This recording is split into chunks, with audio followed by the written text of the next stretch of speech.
Hey guys, welcome back. Tonight's video is going to be a little different. I'm not going to talk about the memory sector directly, at least, but I want to talk about a company that I think is on absolute sale right now.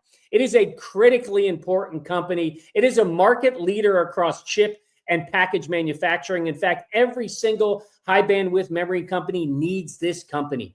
They dropped their quarterly earnings last week and they had a beat and raise. It was record earnings for the company, the greatest quarter in the history of the company. And what happened?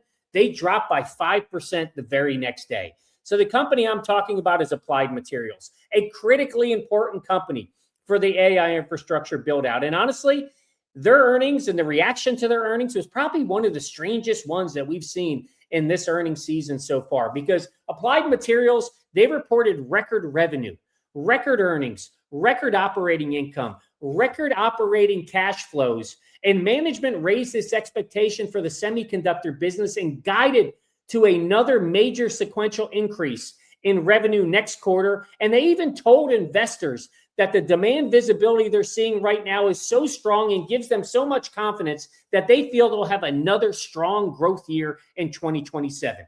So what did the stock do? The stock, as I mentioned, it dropped by 5%. It dipped below $500 on Friday, got down to about $497, ultimately finished at $507.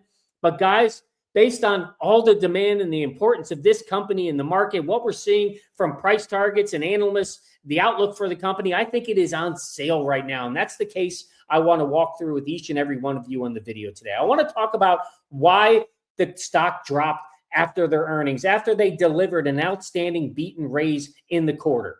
And then I also want to talk about, did Wall Street just give all of us long-term investors a much better entry point into one of the most important companies behind the entire AI infrastructure build out? Because after going through their earnings report, which we'll do together on tonight's video, I think you'll see that there isn't anything fundamentally broken inside Applied Materials. The demand is strong, the fundamentals are outstanding, but I think what happened is the expectations embedded in this stock simply moved faster than the fundamentals could beat them.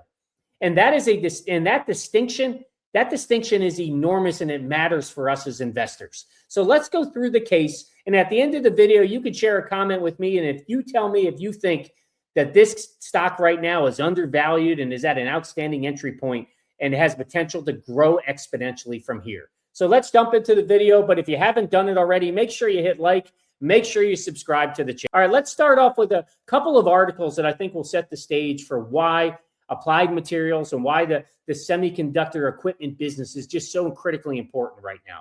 I want to start off with an article that was in investing.com. You can see the title. It's called "The AI Compute Boom Isn't Peaking, It's Just Getting Started." And I'm not going to go through all of the parts of the article, but I'll show you as I scroll down. They talk about why everyone is building compute, why the prices are skyrocketing, what Nebius and CoreWeave showed us, why we're planning for 10 gigawatts and how that is just going to drive significant demand, and it keeps the hyperscalers investing in this space. We're also seeing SpaceX and Meta kind of shift from sellers to buyers in the market, kind of collapsing. One of the biggest points of the bear thesis is that SpaceX and Meta were going to flood the market with compute. Just not seeing that. We're seeing them actually turn into buyers right now, and the neo clouds are adding on top of that. But I want to dive into this part of it overall, because what the author goes through is where we're finding opportunities in today's market. And they lay out kind of four areas. One is the infrastructure layer beneath the chips. So 57% of the CapEx dollar right now, or every CapEx dollar, it goes to land, power, transformers, cooling, and fiber.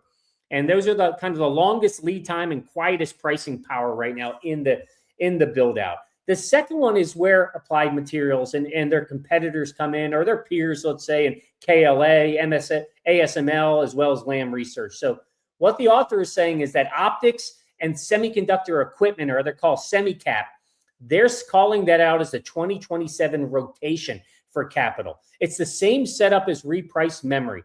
Constrained supply, inelastic demand, and pricing power on a lag is building the next layer out. They also talk about sellers with differentiated stacks. So among the builders, those that own differentiated silicon and resale route to monetize it stand out. And then finally, durable value over scarce cost. So they say memory here is 62% of the super chips build cost today, but cost share isn't value capture. They're saying memory is cyclical and today's shortage funds tomorrow's fabs. I don't know if I agree with that author wholeheartedly with all those comments there, but I do agree around the optics and the semiconductor equipment players overall and how they're going to be incredibly important as we build out this infrastructure overall. But their comment here at the end, the market keeps hunting for the peak in AI spending. We keep following the cash, and every dollar of it points to a build still accelerating. It's not rolling over. This doesn't feel like a top. It feels like the start. And then if we jump over to another article that Bernstein posted, they raise the wafer fabrication equipment growth estimates and boost the price targets for companies involved here. You can see they call out Applied Materials in the picture, but essentially Bernstein lifted its forecast for wafer fabrication equipment spending, raising price targets across its semiconductor equipment coverage on growing conviction that the current upcycle has legs. So their analysts over here, they estimate the 2026 market for the wafer fabrication equipment will be $148 billion. That's up 26% year over year. Its 2027 figure is $204 billion. And the 2028 figure is $259 billion. So you can see the sequential growth we have in the market there. We're going up 26%, 33% roughly, and then another 27%. And you go on to say that even when you take China out of the equation, in this forecast here, Bernstein now forecasts global ex-China wafer fabrication equipment to grow 36% this year and 37% next year, largely driven by DRAM and foundry revisions. So the firm names the three most critically important companies in their opinion. They're all U.S. companies. We're talking about Lam Research, KLA, and Applied Materials. All three of them be given a outperform rating from the company, all a buy rating. You can see their price targets for Lam. They have a range from 385. They actually increased it from 365 to 385. From KLA, they went from 225 to 250. And for Applied Materials, they recently raised their price from 525 to 675. This is a stock right now, guys, that is trading at 507. The whole point of this video is I think it's undervalued. It has an opportunity for significant growth. And the reason why, let's just talk about their importance in the market. So I put this graphic together to just show you how diversified Applied Materials is and how important they are in the entire kind of chip and package manufacturing. So they are a clear technology leader. They're powering the 140 billion semiconductor build out that we see in 2026, 148, I think it was. They're the number one wafer fabrication equipment leader with a 19% global market share. If you look down to the right, bottom right, you can see the competitive companies that they compete with, their peers essentially. So Applied Materials has a 19% share. And then you see ASML has a 15%, Lam Research a 13%, Tokyo Electronic a 9%, and all the other companies that can compete in this space make up about 44%. So again, they are the number one overall wafer fabrication equipment leader with the broadest technology portfolio across the most critical growth segments for AI. And look how diversified they are on the left. If you look at their market share in key markets, especially the markets that are focused around the AI build out, look at advanced packaging and hybrid bonding. They are the number one leader here with a 50% of the market. Leading edge foundry and logic, again, number one market leader is Applied Materials. If you're looking at chemical mechanical polishing that we see here, wafer polishing, they have a 65% market share, a near monopoly in that space. Deposition, they're about a 40 or a 50% share. It fluctuates, but again, they're the market leader. And finally, DRAM memory. They picked up 10 market share points over the last decade. They're in a top 2 position. I think they're behind only Lam Research in this space, but critically important for the players like Micron, Samsung, SK Hynix, all of them that are building out the high bandwidth memory. So this is a company that has significant diversification across this space. And based on what we are seeing after the earnings, the stock was down by over 5% on Friday after they dropped absolutely incredible earnings on the street. You see the after hours right now, it's up by about $2 at 509. Still, in my opinion, it is incredibly undervalued, a great price point for us to jump in. And just to show you some of the price targets before we jump into the earnings, You can see the overall consensus here. 39 analysts are covering the company. 32 are a buy, 7 are a hold. The consensus is strong buy. The average price target is $638.17, but these are tier one firms in Cantor Fitzgerald, Bernstein, JP Morgan, Morgan Stanley, all with a low of 600 and higher. Cantor Fitzgerald is 850 for the stock. Bernstein 700. JP Morgan 660. The stock is trading at 507, 509 in the after hours right now. But let's talk about why we saw the drop that we did. And first thing I mentioned, I think it has nothing to do with the fundamentals. It's more around the expectations that were embedded into this stock. Just take a look at this parabolic run that you can see in the one-day candle for Applied Materials. If you go back to just kind of the end of the year, this is, I didn't even go back, it's right here, the end of March. Look at that growth that took it all the way up to a high of $7.39 a share right here at the end of June. Then we had a bit of a pullback like all stocks did in July. They all came back, right, with that chaos we had across the entire tech sector throughout the month of July. It actually drove Applied Materials all the way down towards the end of July here, where it hit a low of 436. It closed at 436.45. That's an amazing value for this company. The stock drove back up, got up to about 534, and then we saw earnings the next day drop by about 5%, and is currently closed right now at 507. So I think the expectations got built into this stock incredibly fast, and some of the numbers that they dropped, the analysts wanted to see more. It didn't meet some of the whisper numbers, and it really was focused just on the margins overall. So I want to go through the earnings now. Let's talk about what we saw from a positive, what we saw as potential could be flagged as bearish signals for the stock. But I think the first one is, you can see it in that second bullet point. It's read the gross margins. This is the first one of the ones that I've seen get called out about, the expectations. The fact that they have a gross margin of 50%, 50.3 for their non-GAAP. Now, this, I will say, it represents the company's 13th consecutive quarter of year-over-year gross margin expansion. But after that enormous run that I just showed you in the stock, investors and maybe even analysts were looking for another major leg of operating leverage going forward. So when management's outlook didn't provide enough additional margin upside to satisfy that elevated expectations or the elevated bar that was built in the stock, traders just took profit. And that's what we saw we definitely saw at the end of June, but we saw on Friday as well with a bit of a drop. And there's also a debate that's happening in a couple other areas. I think one I want to jump down to, I'll scroll down real fast here just to show you. Here's this one. It's around kind of where their revenue by geography. So I did hear a few analysts call this out. They actually mentioned, you can see China here. In the third quarter of last year, China represented 35% of the company's business. You can see that it dropped to 28% right now for third quarter of this year. So the worries here is that, they question that if the trailing edge Chinese demand is peaking, and will this hurt Applied Materials overall? But I think in reality, if you look at where the revenue is shifting to, if you look at the US, Korea, and Taiwan, it's about 54% of the business now is represented in those markets. So when we're looking at a company that wants to get involved in leading edge foundry logic, DRAM, and advanced packaging, then you clearly want to play in the markets of US, Taiwan, and Korea, because they are growing so fast that some estimate they will represent 80% of the total wafer fab equipment growth in 2027. So leading edge demand is eclipsing the legacy tailwinds that Applied Materials had in China. So I wouldn't be concerned about that piece at all. The other thing I would say is the margin is that their executives called out just the amount of investment they have right now in hiring engineers and expanding the global manufacturing capacity.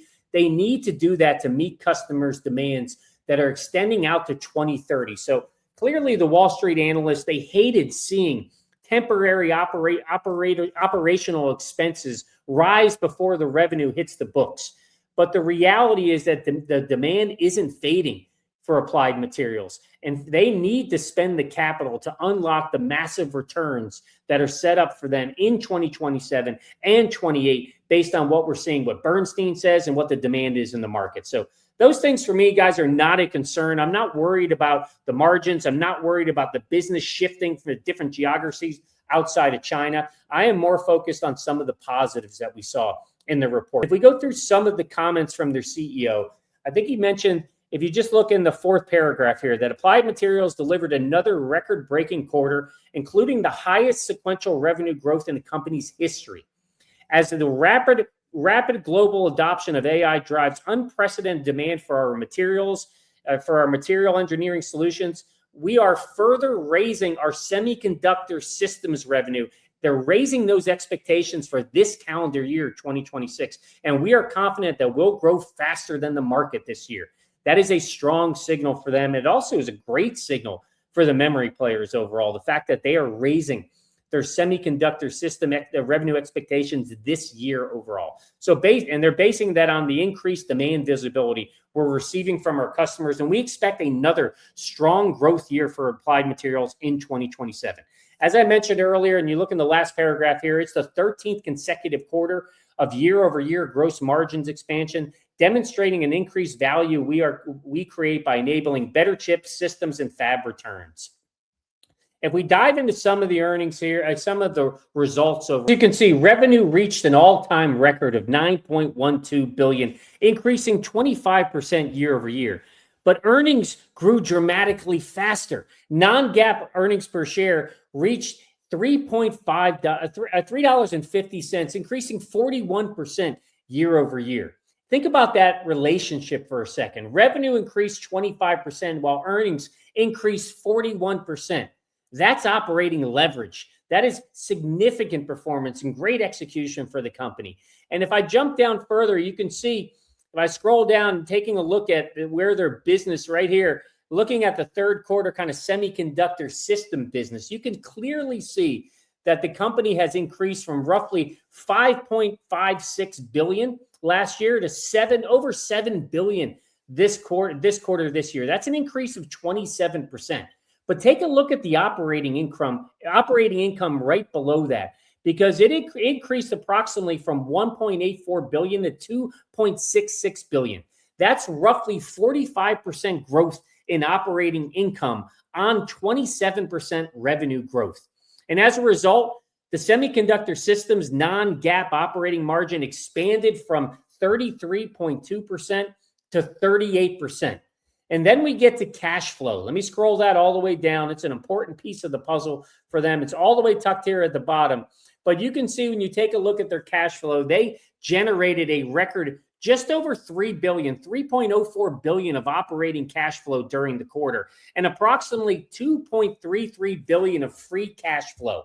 Guys, this isn't an AI company burning billions of dollars today, hoping that profits will eventually show up in 5 years or so from now. Applied Materials is generating enormous amounts of cash right now today, while they're simultaneously investing in additional manufacturing capacity to serve the infrastructure build out.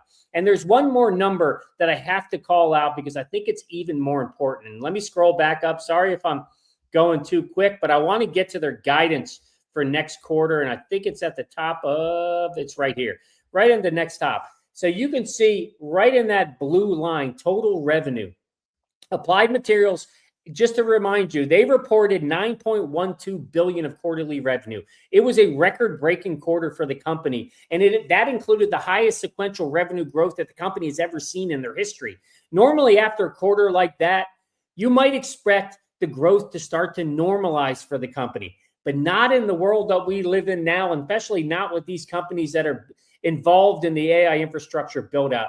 Because what we're seeing right now is that Applied Materials guided next quarter's revenue to grow to $10.25 billion at the midpoint, plus or minus $500 million. So if you do the math, that's another 12% sequential increase from an already record quarter for the company. And management guided for non-GAAP earnings per share to be approximately $4.02, plus or minus 20 cents. So here's the picture that I want all of you guys and investors to understand, that this is an incredibly fundamentally sound company. And I want to talk about one more piece before we jump over to the case around if this is a good investment at 507, because I think some of the demand visibility that we're seeing right now links perfectly to the memory story. So if I go down again to the revenue here, the Semiconductor Systems revenue, I want you to take a look at that second line under revenue, which is DRAM. You can see that DRAM represented 26% of the revenue this quarter compared to 22% of the revenue a year ago. If I translate those percentages into dollars, I think you'll see that 22% off a base of 5.56 billion is roughly 1.22 billion of DRAM exposure. 26% of what they drove this year in this quarter of over 7 billion represents 1.83 billion. So guys, that's roughly a 50% year-over-year increase in implied DRAM equipment revenue. And I don't think that's happening by accident. That's the demand we're seeing in the marketplace right now. That's what SK Hynix, Samsung, and Micron are driving in the marketplace right now. And what all of the demand that those companies have to build their solutions, to build their advanced memory product, to deliver it to the hyperscaler. That's a great sign over here. We're seeing the demand. It's a great kind of independent signal for the memory companies, but it also shows us just critically how important these companies are to the memory players as well, because money from them is flowing right into the balance sheets of companies like Applied Materials. Look at what they delivered in the most recent quarter. The revenue was up 25%. The earnings per share was up 41%. The implied DRAM equipment revenue was up 50%. We're seeing the Semiconductor Systems operating revenue is approximately up 45%, and we see them guide for a 12% sequential revenue increase next quarter to 10.2 billion overall. That's why 500 becomes very interesting to me, because the base framework puts my base framework and model puts a fair value around 600 over the next 12 to 18 months. And under a stronger AI equipment scenario or environment, I could easily construct a valuation model that would put Applied Materials around 700 or slightly higher. There is downside risk with this company as well. If growth disappoints, if margins stall, if the market compresses Applied Materials towards a high 20s multiple for them, I could construct a valuation model today that would be closer to the low to mid 400s for the stock as well. So that's why I call the 500. It's not the guaranteed bottom for the stock, as we actually saw it get down to 436 just not that long ago. But I do call this 500 zone something different. It's more of a decision zone for us as investors. But the question I have isn't whether it'll go up or down. It's whether the risk reward becomes attractive for this stock after the earnings that we just reviewed. Because based on those numbers that I just walked through and the demand that this company has and what the leadership is talking about and what they're guiding for in the future and for 2027, I think it has become significantly more attractive at the entry point right now for Applied Materials. I want to show you kind of the market signal framework, the way I look at it for the stock and what we should be looking at from an investment perspective. You can see on the screen that I've got a very attractive zone, accumulation zone that they call. If this stock happens to get down below 500 again, in my opinion, I think it is a very attractive zone to accumulate. That 480 or 500 zone, the risk reward there becomes very compelling. The market gives us a meaningful portion of that AI-related AI re-rating despite management raising its fundamental outlook. So the key level we saw, that intraday low on Friday, was 496.58. So that zone has been tested just the end of last week. We know it was also tested in the month of June, in July as well, when it got down to about 436 overall. Now, I think the second is a reasonable accumulation zone where the stock sits today between 500 and 525. At 507 and at 509, we're seeing the after hours right now. The stock is still attractive enough, in my opinion, to begin building a position. There's no need to assume Friday's mark the absolute bottom, though, so just keep that in mind. The focus here is to build or add to core position, and it's a risk-reward scenario. Now, if it gets above 550, I think the thesis is still bullish, but the valuation is less compelling. We want higher fiscal year 27 EPS estimates or additional evidence of margin expansion before chasing this stock at 550 plus. So I would be cautionary if this is a new entry for you as an investor. I'd wait for stronger earnings momentum, a bit of a pullback as well to get it back into that second accumulation zone. Here, I think the risk reward is less ideal at 550 plus right now overall. But those are the accumulation zones that I look at for the stock. But Wall Street's reset that we're seeing right now may in fact just set us long-term investors up with another opportunity to participate in one of the most important equipment companies powering the entire AI build-out. That's one of the signals that I'm watching this week. I'm keeping my eye on this price target and whether it gets back down into below 500, which I think is a very aggressive accumulation zone for us. If it stays in that 5 to 525, I still think it's a great entry point for us as well. But drop your comments below. Let me know what you think of Applied Materials earnings, what you think of the current price point, whether you think it's an attractive entry point, or is there another reason why you're staying away from the stock. And hit the like button and subscribe to the channel. Guys, I'll see you tomorrow after the closing bell.